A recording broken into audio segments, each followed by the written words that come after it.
Good morning. This is the interpreter, Elisa Mendoza. Thank you, Ms. Mendoza. We'll go ahead and get started. Mr. Christiansen, you are present before the Total Plot Justice Court this morning. My name is Judge Jennifer Clapper. Thank you. Do you want the interpreter to interpret everything that you say? Well, that's how it's supposed to be.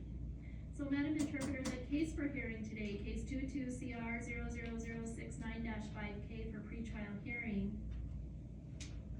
If you'll let Ms. If you'll please relay that information.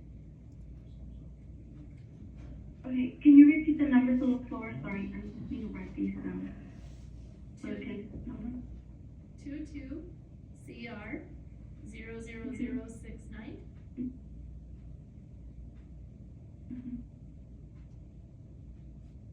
Okay. Bien, este es el Tribunal de Justicia de Tonopah y la juez es la juez Jennifer Clapper. El número de casos 22CR00069 es para el juicio es para antes de juicio, audiencia antes de juicio. Let the record show that the defendant is present, represented by Jason Ernest Esquire.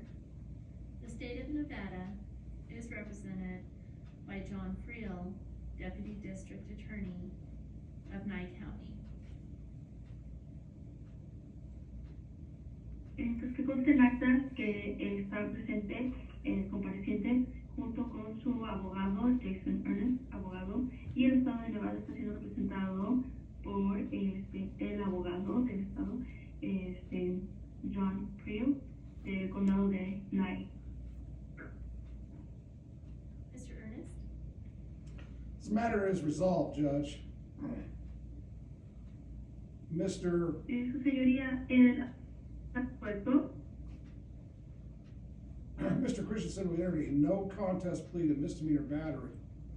In addition, he'll stipulate to $500 restitution to compensate his ex-wife for therapy costs for the subject minor. Señor Christensen se declara que no lo contendere a un delito de menor cuantía, que es agresión, y va a pagar $500 para compensar a su ex esposo para la terapia del menor. That restitution will be paid today to your court, Judge, and you can issue a check to mom of the subject minor. Y la restitución se pagará el día de hoy, señoría, aquí en el tribunal para que puedan expedirle un cheque para un pago al menor, para pago a la madre, para restitución por el menor. That's the totality of the negotiations. Y esa es la totalidad de las negociaciones. Mr. Friel? That is correct, but the victim would like to speak to The victim's mother. the same thing. She would like to address the court before you sentence him. Sí, es correcto, señoría, y la víctima quiere hablar, perdón, la madre de la víctima quiere hablar y dirigirse a su señoría antes de que tome la decisión. If the mother will please come, stand next to Mr. Friel. ¿Y puede la madre pasar a usted junto al señor Friel, por favor? Okay, the only thing that I want to say is that I'm very disappointed of the justice system failing to my son and I. You guys are very corrupt. You guys only cover for him. He should be in jail and learning from his consequence and everything that he did. But that would never happen. He doesn't feel sorry for what he did to my son. My son and I, we will always live with this trauma for the rest of our life. He's permanently damaged. He's not able to sleep. He's been in his own bed and pray that he will come after him. He don't have remorse for what he did to his sister and my son. He's a narcissist and he always plays victim and blames others for his actions. This is the kind of person that he will never learn for what he did. And I had the opportunity to talk to him. that first time that you hit to my son, remember those words that I said to you? I should have shoot you that time. You instruct the witness to address the court, I don't not my care. client. Well, I do, the law requires it, Judge. If she doesn't, I'll ask her to leave. He should be in jail for what he did. He don't deserve to live for everything that he did to my son.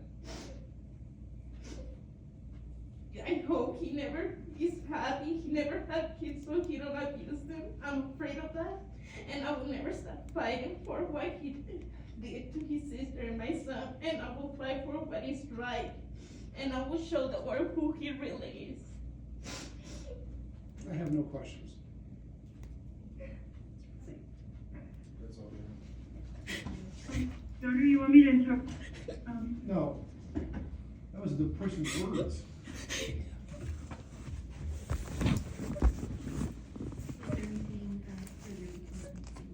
Well, Judge, if you're not inclined to negotiations, I can give you a lot more detail and the other side of the story if you need to hear it. There's a lot of reasons why the district attorney's office did this deal with the way we did it. You know, frankly, the sheriff's office investigated, punished him, but didn't fire him.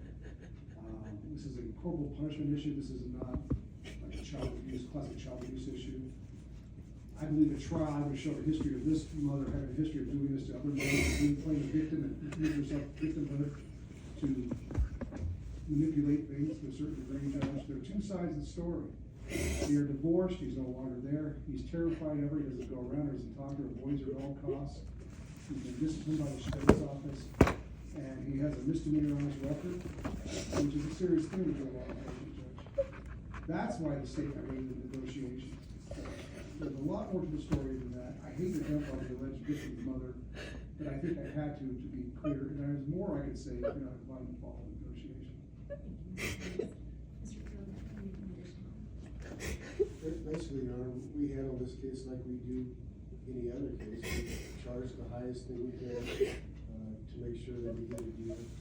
And what he's pleading to is going to be the same exact language that we charge him with.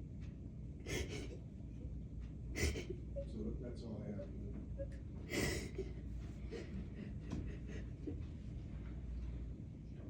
Mr. Christiansen, do you understand that by entering your plea here today, your charge is being reduced to a misdemeanor battery charge, which is still within the same scope but a lesser violation? Yes, Your Honor. And do you understand that a misdemeanor violation is punishable by up to 6 months jail, a fine of up to $1,000, or a combination of both? Yes, Your Honor. Do you understand that although the attorneys may give a recommendation to the court today, the court may still sentence you as a safe bet? Yes, Your Honor. And do you also understand that by entering the plea here today of guilty or no contest, that you are waiving your constitutional rights? Yes, Your Honor. What is your plea to the amended charge of misdemeanor battery? No contest, Your Honor. I understand that by pleading no contest, you are giving up your constitutional rights and privileges and any protection you have. Yes, Your Honor. Do you understand the elements of the offense and the possible consequences of sentencing? Yes, Your Honor. Have you been coerced in any way by threat or promise of leniency to enter your plea here today? No, Your Honor. Presently under the influence of any drugs, alcohol, or any other substance that might interfere with your ability to understand what we're dealing here today. No, Your Honor. This is a voluntary plea. Do you feel that you are aware of what you're doing? Yes, Your Honor.